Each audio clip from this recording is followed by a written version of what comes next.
नमस्कार दोस्तों, my repair team में एक बार फिर से आपका स्वागत है। यदि आपने हमारे चैनल को अभी तक सब्सक्राइब नहीं किया तो हमारे चैनल को सब्सक्राइब करें, साथ ही बेल आइकन दबाएं जिससे हमारे आने वाली वीडियो की नोटिफिकेशन आपको सबसे पहले मिल सके। यदि आपके पास भी कोई ग्राफिक्स प्रॉब्लम में मोबाइल आता है और आपको रिपेयर करने में प्रॉब्लम हो रही है तो ये वीडियो आपके लिए बहुत ज़्यादा हेल्पफुल होने वाली है, क्योंकि इस वीडियो में हमने आपको बताया कि किसी भी ग्राफिक्स प्रॉब्लम सेट को किस तरीके से स्टेप बाय स्टेप रिपेयर करना होता है। तो चलिए वीडियो को स्टार्ट करते हैं। तो जैसा कि आप देख पा रहे हैं, हमने एक छोटा सा MI5A का डायग्राम बनाया हुआ है।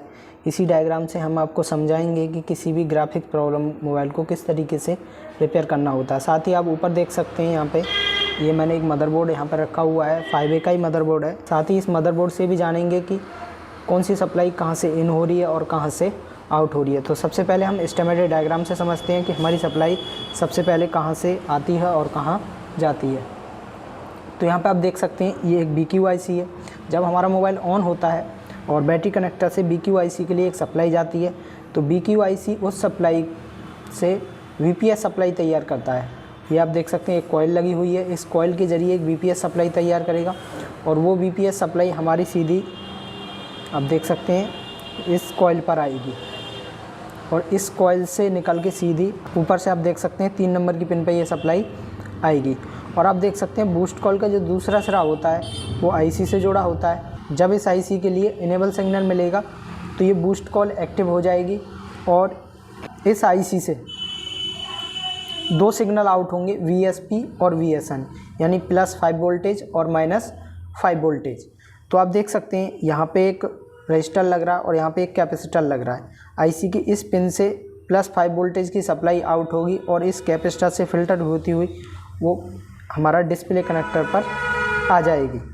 दूसरा पॉइंट हमारा यहाँ पे समझने वाला ये है कि इस पिन से एक सप्लाई आउट होगी, एक रजिस्टर से होती हुई इस कैपेसिटर पे जाएगी और कैपेसिटर से फिल्टर होती हुई -5 वोल्टेज की सप्लाई हमारे डिस्प्ले कनेक्टर पर आती है। तो इस तरीके से हमारा ये जो ग्राफिक्स IC होता है ये काम करता है। साथ ही आप देखते होंगे कि डिस्प्ले कनेक्टर के पास में छोटा छोटा कॉइल लगा रहता है, उसे हम डबल कॉइल बोलते हैं। उन डबल कॉइल से 2-2 लाइन की सप्लाई होती हुई सीधा CPU के लिए जाती है, जिसे हम MIPI लाइन बोलते हैं। तो आपने देखा होगा जब हम कूल टेस्टिंग करते हैं तो यहाँ पे 250 लगभग GR मिलना चाहिए।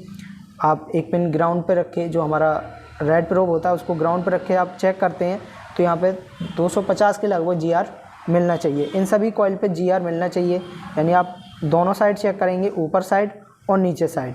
यदि आपको ऊपर की साइड GR मिल रहा है, नीचे की साइड GR नहीं मिल रहा, तो समझ लेना ये कॉइल ओपन हो चुकी है। तो इसको हटा के साथ या तो इसी की जगह कॉइल लगा सकते हैं, नहीं तो इसकी जगह हम माइनस जंपर भी कर सकते हैं। और आप देख सकते हैं ये 1 2 3 4 5 कॉइल लगी रहती हैं और 5 से 10 सिग्नल आउट होते हैं और वो सीधा CPU के लिए चले जाते हैं।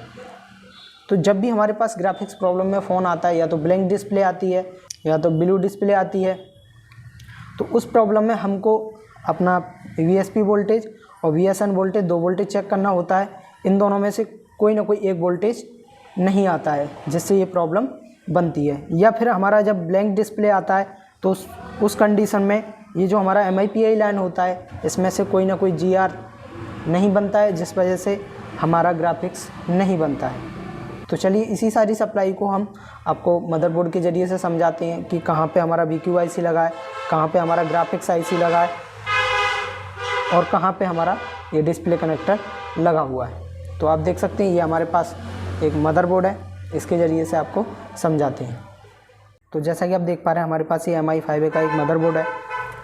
यहाँ पर आप देख सकते हैं ये हमारी एक BQIC है और यहाँ पर ये बूस्ट कॉइल लगा हुआ है, ये हमारा बैटरी कनेक्टर है। यहाँ बैटरी कनेक्टर पर जब हम बैटरी कनेक्ट करते हैं तो एक सप्लाई यहाँ से सीधा BQIC के लिए जाती है और इस बूस्ट कॉइल के ज़रिए और इस कैपेसिटर से फिल्टर होती हुई एक सप्लाई जो हमारा आता है वो यहाँ पे आप देख सकते हैं ये बूस्ट कॉइल लगी हुई है।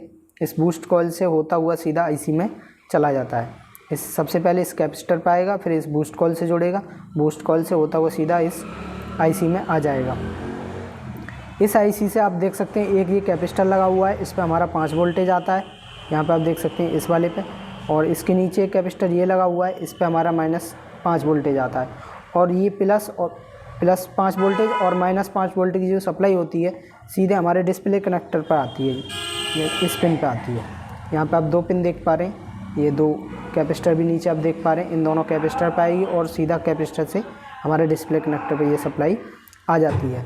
ज़्यादातर प्रॉब्लम में देखा गया है कि जो हमारा प्लस वोल्टेज होता है या तो वो नहीं बनता और कभी कभी हमारा -5 वोल्टेज भी नहीं बनता है। लेकिन कभी कभी रियर केस ऐसा भी आएगा कि प्रॉब्लम हमारी BQ IC से होगी। जो ये BQ IC लगी हुई है इस IC से प्रॉब्लम होती है। यहाँ से जब तक 4.2 वोल्टेज जो हमारा VPH की सप्लाई होती है वो इस IC को जब तक नहीं मिलेगी तब तक ये IC ऑन नहीं होगी और +5 वोल्ट और -5 वोल्टेज की सप्लाई आउट नहीं करेगी। जब ये सप्लाई आउट नहीं करेगी तो हमारा ग्राफिक्स नहीं बनेगा। तो उस कंडीशन में हमारा मोबाइल फुल्ली डेड कंडीशन में होता है। इस वीडियो से अगर आपको थोड़ा सा भी हेल्प मिला हो तो वीडियो को लाइक करें, हमारे चैनल को सब्सक्राइब करें। अगर वीडियो से रिलेटेड कोई भी क्वेश्चन है तो आप कमेंट में पूछ सकते हैं, तो हम आपके कमेंट का ज़रूर जवाब देंगे। वीडियो देखने के लिए धन्यवाद।